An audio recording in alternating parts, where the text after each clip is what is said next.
ឥឡូវនេះការបោះឆ្នោតបានបញ្ចប់ទៅហើយប៉ុន្តែនៅមានបញ្ហាមួយចំនួនដែលយើងមិនទាន់បានដោះស្រាយហើយអញ្ចឹងទេយើងត្រូវរៀបចំឡើងវិញនៅរដ្ឋាភិបាលមួយដែលមិនអាចមានការផ្លាស់ប្ដូរបេក្ខភាពនាយករដ្ឋមន្ត្រីចុះបើគេមិនចូលប្រជុំសភាយើងអាចបង្កើតសភាបានតាឥឡូវវាទាស់តែមានអា Facebook ហ្នឹងវាដឹងរឿងឯងខ្ទេចខ្ទីអស់ហលីងកាលពីអាណត្តិមុនមានតែបណ្ដាញទូរទស្សន៍របស់យើងនៅក្នុងស្រុកខ្មែរយើងចង់ធ្វើអីក៏បានដែរគ្មានអ្នកណាដឹងតែឥឡូវចេញអា Facebook វេះអីនឹងមកឯងបែកការសម្ងាត់ខ្ទេចខ្ទីអស់អញ្ចឹងបានថាពិបាកនៅលើបញ្ហានេះយើងត្រូវតែទប់ស្កាត់វាបានខ្ញុំសូមប្រាប់ថាយើងទប់ស្កាត់វាអារឿង Facebook ហ្នឹងបើមកយើងមិនទប់ស្កាត់ទេ2018យើងនឹងអាចដួលរលំហើយព្រោះយុវជនឥឡូវនេះចេះប្រើ Facebook នឹងច្រើនណាស់ហើយអា Facebook ហ្នឹងមកពីណាហ្នឹងពិភពវាមកពីណាហ្នឹងអីគេមកពីអាមេរិកទៀតហ่ะស្អីក៏អាមេរិកដែរអាហ្នឹងចេញមកពីអាមេរិកទៀតហ่ะ Facebook ហ្នឹងអញ្ចឹងយើងអាចទិញអា Facebook នឹងប្រព័ន្ធអ៊ីនធឺណិតហ្នឹងបានទេមើលទៅទិញអត់បានទេហ៎អូអាហ្នឹងមិនមែនបោះមកពីយួនទេចឹងបើថាមកពីយួនក៏លោកឯងអាចចរចាជាមួយយួនបានហើយយើងចរចាបានទៅបិទអាប្រព័ន្ធអ៊ីនធឺណិត Facebook នឹងបានអូអាហ្នឹងលើពិភពលោករបស់អាមេរិកហ្មងមិនអាចទិញវាបានទេចឹងស្អីក៏អាមេរិកដោយសារតែអាមេរិកហ្នឹងឯងបានធ្វើឲ្យបញ្ហាអីហ្នឹងវាដល់កមកឥឡូវទិញវាមិនបានទេណា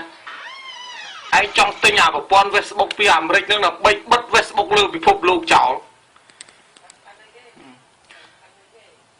ទិញអត់បាន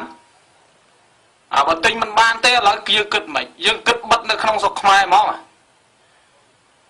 ឡូវយើងធ្វើឲ្យទៅមិនឥឡូវក្រសួងព័ត៌មានដោះស្រាយពីអាបញ្ហាហ្នឹងទៅ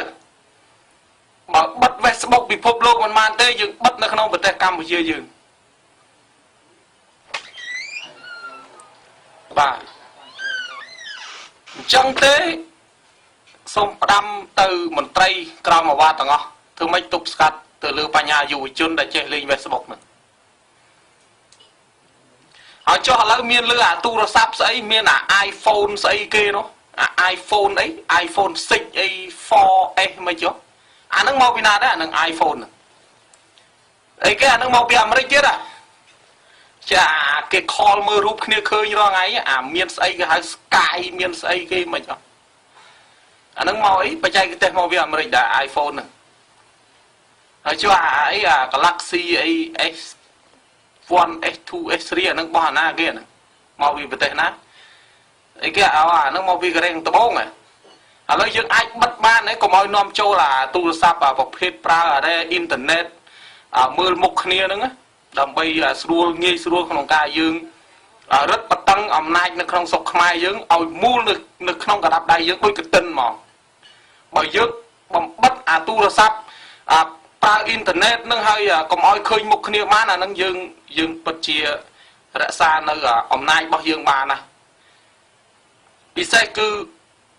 iPhone អីមកពីអាមេរិកអីព្រោះអាមេរិកគឺជាបញ្ហាសម្រាប់ប្រទេសខ្មែរយើងហើយយើងត្រូវបិទអាទូរស័ព្ទអស់នឹងចោលហើយបិទអ៊ីនធឺណិតហើយបិទ Facebook ចោលទាំងអស់ទៀតអានឹងបានយើងអាចទប់ទល់បានបើមិនដូច្នោះទេបញ្ហានឹងកើតមានអញ្ចឹងសូមឲ្យមន្ត្រីនៅខាងក្រោយទាំងអស់នោះពួកមន្ត្រីហ្នឹងអាប៉ូលីសនេះប៉ូលីសអស់ហ្នឹងអីសូមឲ្យជួយមើលផងហើយទប់ស្កាត់ឲ្យបានបើត្រូវលេងខែលត្រូវដបងឆក់ទៅហ្នឹងហើយដើម្បីខ្ញុំ